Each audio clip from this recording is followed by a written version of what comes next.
இருந்த கூட்டணியாக இருந்த காங்கிரஸ் கட்சி தேர்தலில் வீழ்த்துவதற்காக நாங்கள் பிரச்சாரம் செய்த பொழுது அம்பேத்கர் நாம வாழ்க. ஒரே ஒரு நிமிஷம் மட்டும் தான் பேசிக்கலாம் நினைக்கிறேன், ரொம்ப பேச முடியாது.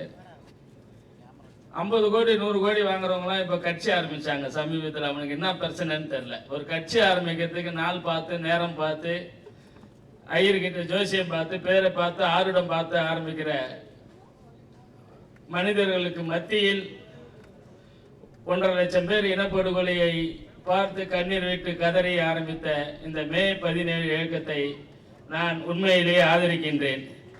தமிழ் தேசிய அரசியலில் எனக்கு நீண்ட நெடுங்காலமாக ஒரு நெருடல் தொடர்ந்து கொண்டே இருந்தது. ஏன் என்று சொன்னால், பட்டியலின மக்கள் பாதிக்கப்படுவதெல்லாம் தமிழ் தேசிய அரசியல்வாதிகள் ஓட்டு வங்கி அரசியல் பக்கமே நின்றார்கள்.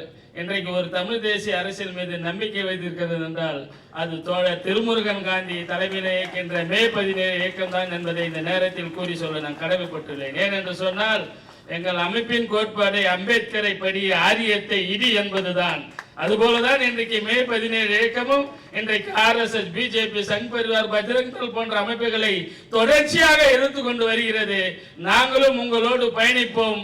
இந்த ஆரியத்தை இந்த மண்ணிலிருந்து வேரடி மண்ணோடு வெற்றி சாய்ப்பதற்கு என்றென்றும் மே 17 இயக்கத்தோடு தொடர்ந்து பயணிப்போம் என்று கூறி வாழ்க்கைக்கு நன்றி கூறி அமைகின்றேன். ஜெய்பீம்.